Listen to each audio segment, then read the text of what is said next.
ahead. It's an honor to be meditating with you live. What a privilege. Thank you. Where are you located? I'm located in Montreal, Quebec, Canada. Oh. My question is, can you please speak to compassion, fatigue, empathy, distress, please? Please, please, please. I guess this is a problem for you, that you're kind of compassioned out. I think I take on the suffering, and I feel like I get sick with it. The body keeps the score. Yes, the body does keep the score. Bessel van der Kolk, fantastic book.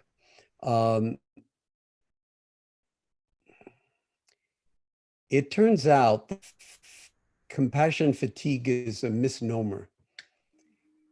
It's true compassion that does not fatigue, because there's nobody to get fatigued.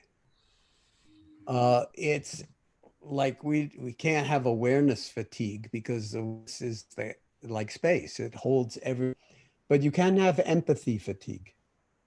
And that is when you are putting yourself so much in the place of the person and into, excuse me, the story, that then you wind up depleting your own energy by feeling for the other. It's very different from compassion. Compassion is a kind of open-hearted spaciousness and an impulse to actually be of service, be of some use, but not by ignoring. And there are times that the only use you can be is to love the person and let them be, or let them go. There's a certain way in which we need to examine how we understand the calling to be of this and to help others, so that we burn ourselves out, in which case we're of no use to anybody. And it's a little bit like the cliche is, when there were airplanes that we did fly on, and the announcement comes on that says, if we get some kind of emergency situation and oxygen masks drop down from the ceiling, put your own oxygen mask on first before you put the oxygen out.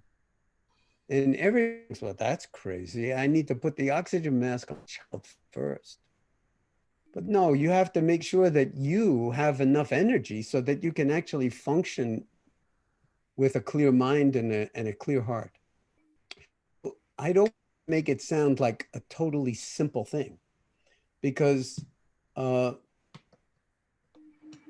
we do wind up exhausting ourselves out of fear of inadequacy, of not being able to help enough, of burning out because we want to fix things. But you see, there's a big difference between fixing and healing. Some things can't be fixed, but they can always be healed. And that has to do with your relationship to what's unfolding in the present moment, and how much you can accept the actuality of things, which doesn't of resignation, not acting to minimize suffering, but where you can, but to not be caught in trying to force things to be as you would like them to be, so that you can basically make things better. Because a lot of the time, the only thing that will make things better is your being and your being present. And this is something we even teach the medical students, because a lot of times medical students will feel like, I have to fix this person. I have to do everything I can to, and of course that's true, but it's also true that there are limits to what we can do in all cases. And if we're not aware of or respectful of those limits, then we can easily wind up burning out, trying to help. But then you have to ask the question, who's burning out? Who's trying to help? Who's so out of touch that we're dressed to the point of, destroying ourselves? Now, that's not I'm not talking about if you're on the front lines of the COVID epidemic. I mean, it's a whole different story. I mean, you do what you're trained to do, and also yourself may fall away completely.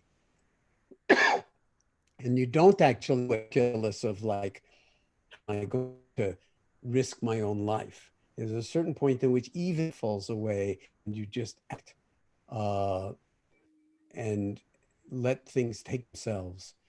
This is a very, very hard thing to talk about because there's no idealization.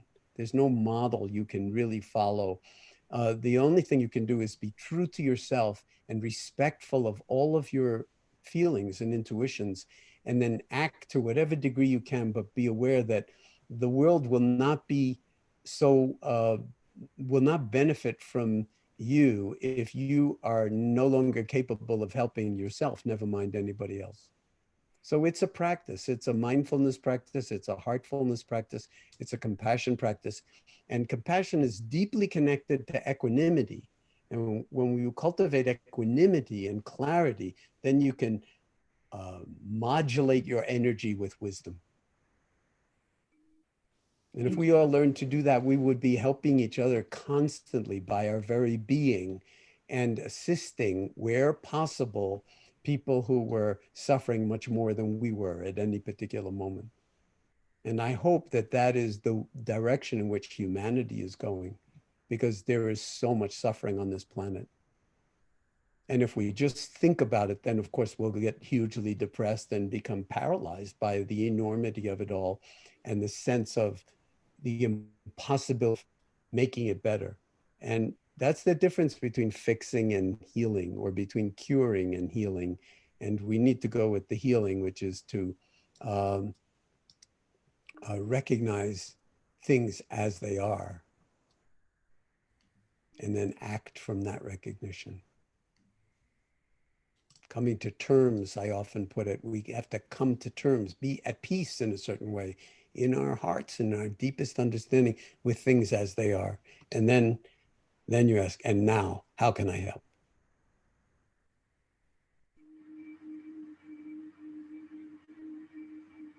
I don't know if that answers your question, but it does. It's a lot to digest. well, it is a lot to digest. When to act and when to let be, walking that fine exactly. line. Thank you. Yeah, and there are a lot of wonderful books out there by wonderful teachers that can help you with that. And I would certainly suggest the work of Mathieu Ricard, since you probably read French too. You can read it in the original. So his book, Altruisme, incredibly powerful articulation of compassion in action. But there are many more as well. Excellent. Thank you so much.